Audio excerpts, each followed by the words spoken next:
Cinta dan pisang goreng. Pertemuan tak terduga. Raka, seorang pria muda kaya pemilik perusahaan teknologi ternama, sedang berada dalam titik jenuh hidupnya. Hari-harinya dipenuhi rapat, tekanan investor, dan persaingan bisnis yang membuatnya merasa seperti mesin tanpa emosi. Suatu sore, ia memutuskan menyetir tanpa tujuan ke daerah pinggiran kota untuk sekadar menenangkan pikiran. Di tengah perjalanan, aroma gurih dan manis tiba-tiba menerobos kaca mobil yang terbuka. Ia berhenti di sebuah warung kecil, sangat sederhana, beralaskan tanah, beratap seng karatan, dan dinding kayu yang mulai rapuh. Di sanalah ia melihat Mira, gadis sederhana dengan senyum hangat yang langsung membuat langkahnya terhenti. Tangan Mira cekatan membalik pisang goreng di wajan panas, namun wajahnya tetap ramah saat melayani pembeli. Ketika Raka memesan, ia tak mengenal siapa Raka sebenarnya. Tak ada rasa canggung, tak ada kepura-puraan, hanya keramahan tulus yang jarang Raka temui di dunia mewahnya. Saat menggigit pisang goreng buatan Mira, ada perasaan aneh yang muncul di dada Raka. Bukan karena rasa makanan, tetapi suasana yang membuatnya merasa hidup. Untuk pertama kalinya setelah sekian lama, ia ingin kembali ke suatu tempat, bukan karena pekerjaan, melainkan karena seseorang. Dan hari itu, tanpa ia sadari, hidupnya mulai bergeser dari jalur yang selama ini ia kenal. Benih rasa yang tumbuh. Esok harinya, meski jadwalnya padat, pikiran Raka terus tertuju pada warung kecil itu. Ia kembali mencoba menyembunyikan rasa gugup yang jarang ia rasakan.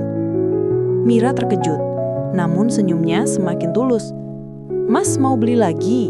Baru mateng nih," katanya sambil menawarkan sepiring pisang goreng hangat. Raka duduk di bangku kayu reot, menikmati udara sore yang sederhana namun menenangkan.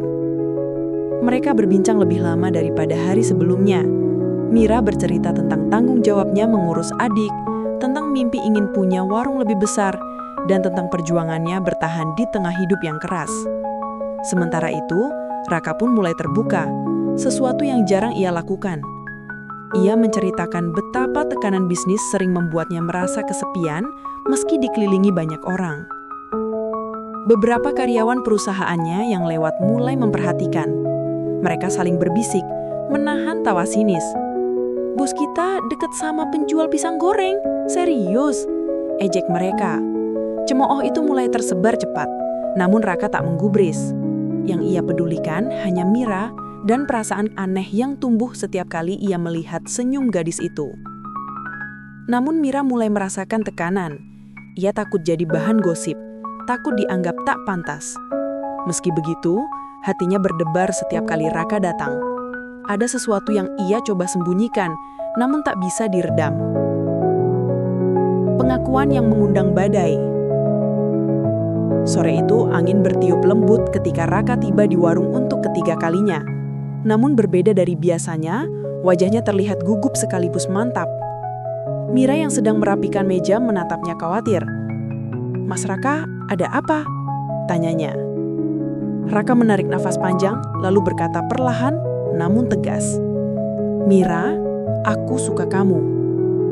Dunia Mira seakan berhenti sejenak. Wajahnya memanas dan ia terdiam, tak percaya pria yang disanjung banyak orang bisa mengucapkan kata-kata itu padanya. Namun sebelum Mira bisa menanggapi, beberapa warga yang kebetulan membeli gorengan ikut mendengar. Reaksi mereka cepat dan tajam. "Ah, mana mungkin pria kaya suka sama penjual pisang goreng? Serius, pasti cuma main-main. Kasian Miranya nanti." Bisikan berubah menjadi cibiran. Beberapa bahkan tertawa kecil, membuat Mira merasa tertelanjangi di depan umum. Ia ingin berlari, namun kakinya gemetar. Rasa takut, malu, dan tidak percaya bercampur jadi satu. Melihat itu, Raka langsung berdiri di sampingnya. "Aku serius," katanya lantang, menatap setiap orang yang meremehkannya. "Ini bukan permainan." Namun kata-kata itu justru membuat keributan semakin besar. Orang-orang semakin salah pangkah, menuduh Raka hanya mencari sensasi. Meski begitu, ia tetap berdiri teguh, memastikan Mira tahu bahwa perasaannya bukan sekadar kata-kata. Dan sejak hari itu, badai mulai menghampiri keduanya. Badai yang tak akan mudah mereka lewati. Hinaan dari keluarga dan rekan bisnis. Kabar hubungan Raka dan Mira akhirnya sampai ke keluarganya. Ayah Raka, seorang pengusaha terpandang, langsung marah besar. "Bagaimana mungkin kamu memilih penjual pisang goreng? Itu merendahkan keluarga kita," bentaknya. Para rekan bisnis pun menatap Raka dengan sinis di setiap rapat. Beberapa bahkan menganggapnya tidak layak memimpin perusahaan. Jika keputusan pribadinya saja, aneh. Raka tertekan, namun ia tetap teguh. Sementara itu, Mira semakin merasa bersalah. Ia tidak ingin menjadi penyebab keretakan keluarga Raka atau alasan orang meremehkannya. "Mungkin lebih baik kita menjaga jarak," ucap Mira nirih. Kata-kata itu menghancurkan hati Raka.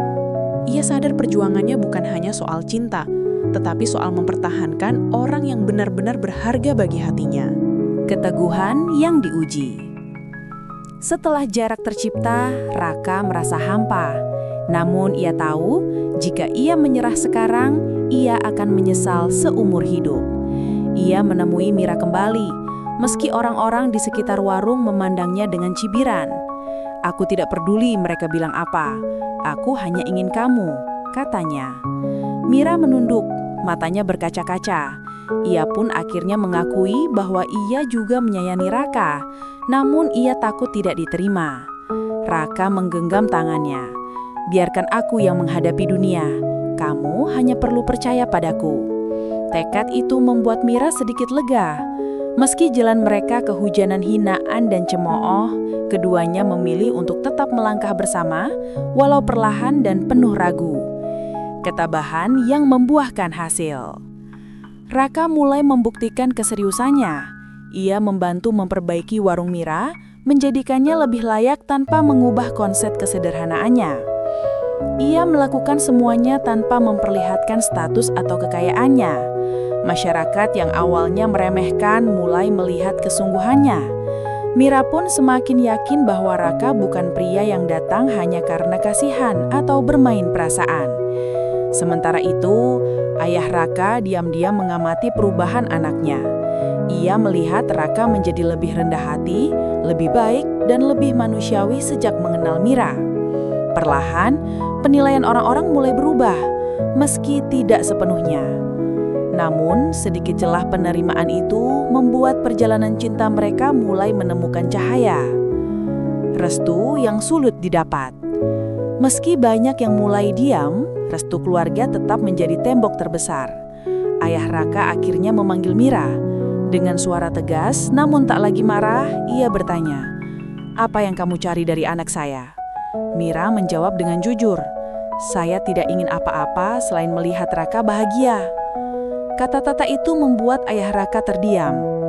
Ia melihat ketulusan yang sama seperti yang ia lihat pada almarhum istrinya dulu. Sederhana, murni, tanpa kepentingan. Setelah percakapan itu, ia mulai menerima kenyataan bahwa cinta bukan tentang status. Walau belum memberi restu penuh, ia tidak lagi menentang keras hubungan mereka. Bagi Raka dan Mira, itu adalah kemajuan besar yang membuat mereka semakin kuat. Cinta yang akhirnya diterima. Setelah berbulan-bulan menghadapi hinaan dan penolakan, hubungan Raka dan Mira akhirnya mendapatkan tempat di hati masyarakat dan keluarga. Warung pisang goreng Mira menjadi lebih ramai, bukan karena Raka, tetapi karena orang akhirnya menghargai kerja kerasnya. Ayah Raka akhirnya datang ke warung dan memesan sepiring pisang goreng. "Rasanya enak," katanya singkat. Namun, itu adalah bentuk penerimaan yang besar. Raka menggenggam tangan Mira, tersenyum lega. Semua perjuangan, air mata, dan cemooh kini terasa layak. Hubungan mereka berdiri bukan karena harta, tetapi karena ketulusan yang bertahan dari badai. Dan di warung kecil itu, kisah sederhana mereka akhirnya menemukan akhir yang bahagia.